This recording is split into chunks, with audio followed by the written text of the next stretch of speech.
him being disenfranchised, the time given for a time, because the Electoral Act says that once the list has been finally, the final list of INEC had been pasted. If that were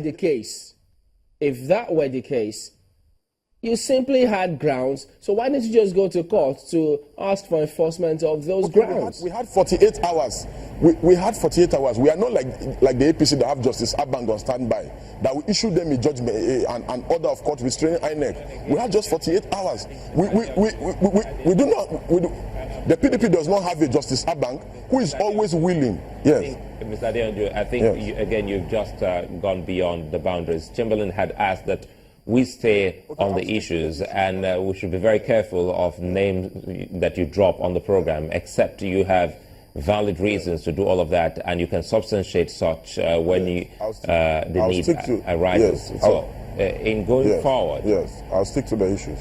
Good. In going forward, now, we'd like to go back again to another issue which you raised, and it has to do with the infighting within the PDP, and it will seem as if this is what you're trying to put on the table of another political party that has no business whatsoever, with the infighting in your party. We've had cause to invite you on the program here to talk about the factionalization of the party I think that was before the Ondo election, and at that point you did say your party was moving towards coming together as a united PDP. But what we saw now and what we're getting from you is that you're still thinking that Mr. Ibrahim caused the loss of your party. But how is it that you're now thinking that the APC also has a hand in the loss of the PDP in this election?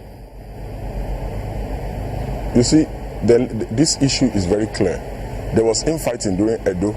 Why didn't INEC? And there was a candidate that was claiming that he was also the Guba candidate in Edo. Why didn't the APC? Because the INEC itself, monitored the primaries of Pastor Eze Yamo. Pastor Eze Yamo met all criteria. You see, INEC has a legal department. The legal department of INEC, we have it on record. We have evidence to prove that the legal department of INEC advised INEC not to remove Ita Ojegede's name. INEC has a team of SANs, Senior Advocate of Nigerians, that advised them. They advised INEC not to remove Ita Ojegede's name. But the advice that came from the presidency was more important. That was why Ita Ojegede's name was removed. This election has nothing whatsoever to do about the infighting in the PDP. I'm telling you that it is clear. The electoral act is very clear on how a candidate can emerge in a political party.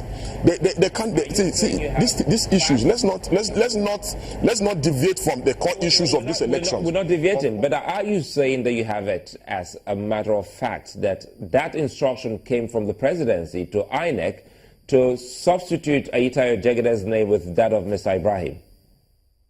INEC has no business with the infighting in PDP. All INEC has interest in should be on how to stick by what the Electoral Act says. The Electoral Act has a procedure. You just alleged that the substitution of Mr. Jegede's name with that of Mr. Ibrahim came from the presidency, and I'm asking if you have it as fact that truly that was what happened. Can you prove that? No. See, the Electoral Act says that INEC, for a candidate to emerge as a Guba candidate of a political party, INEC must do A, B, and C. For instance, A means that INEC must monitor the primaries of that political party. INEC will set out a timetable. INEC will give deadlines. That happened in the case of Ita Ojegede. Ita Ojegede met every criteria known to law. Ita Ojegede was the only candidate of the PDP.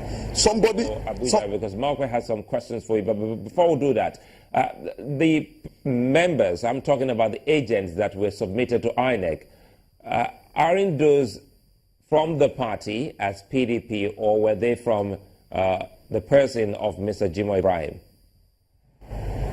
The agent submitted to the INEC was from Jimo Ibrahim. Obviously, Jimo Ibrahim has spoken. He has said he was working with the APC. Jimo Ibrahim is APC, Alimadu Sheriff is APC. What are we talking about? Like I said the last time I was on your program when we raised this issue of infighting in the PDP, I said there was no faction in the PDP, that just some people who are being used by the president to destabilize PDP were the ones causing this problem. We have seen that INEC is also a party to this whole arrangement. This election will be challenged in court. INEC did not meet the criteria for this election. INEC breached the Electoral Act severely. What has happened in Ondo is just a sham.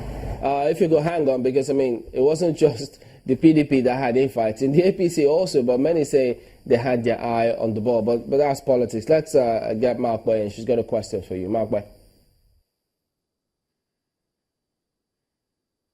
Yeah, I'm just a little curious. I mean, the allegations that you're making, are you talking about, rigging the elections before the elections actually took place? Does it have anything to do with the conduct of the elections itself on that day? Because quite a number of observers have said, to their mind and to all that they observed on that day, the elections were largely peaceful, fair, and credible. You don't agree with them? Maokwe, how can I agree that this election was free and fair when you will see you saw the votes coming in from the north? Did those look like elections to you, or results were written? We had observers calling in and saying that in most places elections did not take place, but when they saw collation, they saw results. For instance, somebody called us at the situation room and said, in a particular ward, there were 12 polling units in the place. Election did not take place in one. But when they got to the local government collation center, result collation center, they saw results meant for those polling units. Because INEC rigged this election even before the election took place by disenfranchising the PDP candidate, Ita Ejegede, we did not have agents for these elections. So INEC gave the APC, INEC just gave them the ground to perpetrate anything they liked. You could see the results coming in from the north, and you saw the result coming in from Akure and Ondo town. Elections took place. Obviously it was INEC for Maokbe, because INEC has guidelines on how elections are done. The Electoral Act said INEC must give Ita Ejegede at least 7 days for him to submit his agent. Did INEC do that? INEC did not allow Ita Ejegede to have agents in this election. So is it Ita Ejegede's fault? Or is it INEC fault? Why was INEC in a hurry to do this election? Can you respond? What was the hurry about, Maokwe? Mr. Adeoju, because we really need to go on this one. One more thing. Many also say that part of the mistakes that your party made was choosing a candidate from the Central Senatorial District, ignoring the fact that there has to be power rotation. And so that was very crucial, and your party, didn't see that. Well, there are zones in Ondo State.